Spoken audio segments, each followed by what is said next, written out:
Alright, so here's a quick video of how you can get started and where you can locate some things for our labs. If you go to the lab tab to the left, this top is the video that you're watching right now, so I think you've got that down pat. Underneath that, it says Getting Started with HOL Cloud. This is Hands-On Labs Cloud, and that's the platform that you're going to use to complete your labs. So if you'll open this document up, it says Find Your Course. Now, I've done this a little different because it tells you to look for this big, nasty-looking link. What I've done is just put this link right here that says Click Here for HOL Cloud. That's all you have to do to find the course. So once you click there, it's going to take you to a website that looks similar to this. If your section number is different, that's fine, but it's the Principles of Biology 1. It might ask you if you need to log in or to enroll, and the first time you're going to click Enroll. Write your name or type in your name, use your Gadsden State email, and then come up with a password. This is not your Blackboard password or anything like that, but just write that down, keep up with it. If you use different devices, it's going to make you log in the first time you use a new device. Other than that, I think it logs you in automatically after the first time. So that's the good news. Set up your profile. That's what we just did. Order your lab pack. If you have not ordered your lab kit, you have to do that, okay? I sent this in the email at the beginning of the semester. It's in your syllabus. It's in the Getting Started. But that's the information that you need to order your lab kit. So holscience.com/orders. That's the login information. And again, you can find that on your syllabus and on the Getting Started. The kit for Biology 103, it's the Biology 1 lab kit, all right? There might be a chemistry or a biology 2, but we're going to order biology 1. Again, I'll stop saying it, but make sure that you order that. It says it can take a few days to process, and then it takes a while to ship, too. So it could be a couple weeks. Honestly, if you haven't ordered it yet, you might be pushing it if you're going to get this kit in time. But you do have to go ahead and order it.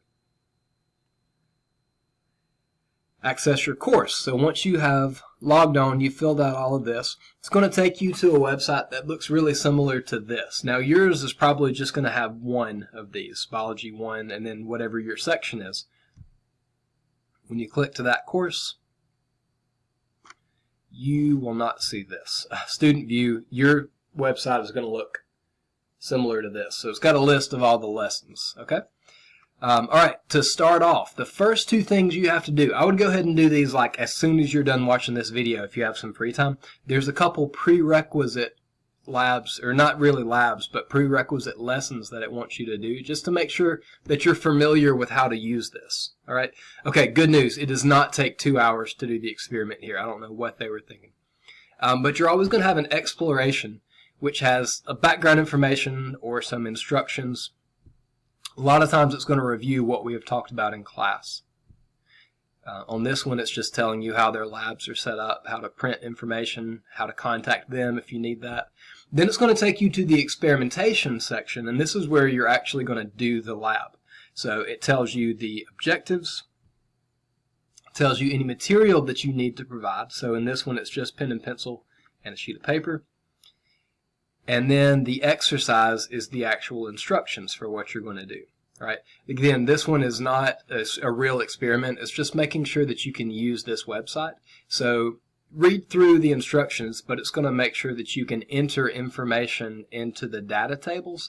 This is where your answers are going to go, and that's where I'm going to get the information that I need to give you a grade. So make sure that you always follow the instructions, and it'll tell you where to go to the data table and what to write in. Also be careful, sometimes there will be questions in the exercise. So like right here, it's not in the data table, but you would type out your answer there. All right, I'll try not to talk too much, but one more, just be careful. One of the things that you have to do is to upload a photo. For several of these experiments, honestly, it's to prove that you actually did it. What you're going to have to do is take a picture of your results. And in that picture, you have to have a sheet of paper with your name and the date. So just to practice that, it's going to get you to do that right here. Just write your name with the date and take a picture of that piece of paper, and then you're going to upload it here just to make sure that you can do that. Okay, evaluation. It's going to remind you to make sure that you have finished everything prior to this, because if you don't, like if you left something blank and you go ahead and submit it, it's going to send me a blank and you're not going to be able to get points for it. So make sure before you ever submit anything or before you ever go on to the evaluation, make sure that you've completed everything in the experiment. Review your objectives, make sure you feel comfortable with those. And then it says to review your work, you will not be able to change anything after it's submitted. And then it's going to show a final report. This is what's going to get sent to me, and this is what I will go through and grade. All right, so that's it on that one. That's the way most of these experiments are set up. Obviously, they're not all that quick, but there's 3 sections. I can't even remember what they're called now. But the beginning section is the background information, your experiment, and then the evaluation. You have another one for lab safety, and that one can take a little bit more time. So go ahead and do those 2, getting started and lab safety, as soon as you get a chance. If you've got some free time after you watch this video, I would go ahead and get those out of the way. You have to do those before you can move on to any of the other lessons. They do that for, I think it's insurance purposes, just to make sure that students are familiar with lab safety and how to use this platform. Okay, access your course. We just went over start your lessons. Enter your kit code. All right, this is huge. This is another reason that you have to buy your lab kit, is when you actually get your lab kit, when it's delivered to you, there's going to be a label on the bottom of the box with a serial number. This serial number is your kit code. Now, in your website, it's going to look a little different than what I just showed you. So you can see that's kind of similar. It's got all the lessons listed. But in the top right corner, there's going to be a red box that says kit code. And when you click that, you're going to have to type in the serial number that was on your lab box. Once you type in that serial number, it's going to unlock all of the other lessons.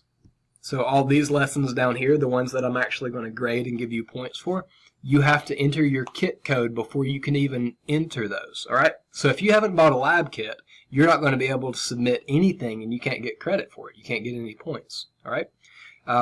Obviously, we've had issues in the past with people just copying each other's answers and not actually doing the labs. So this is what Hands-On Labs has come up with, just to make sure that students are really doing the experiments and they're not just sending in other people's work. All right, so you have to do that. But once you have entered that kit code, it will unlock all of the other lessons.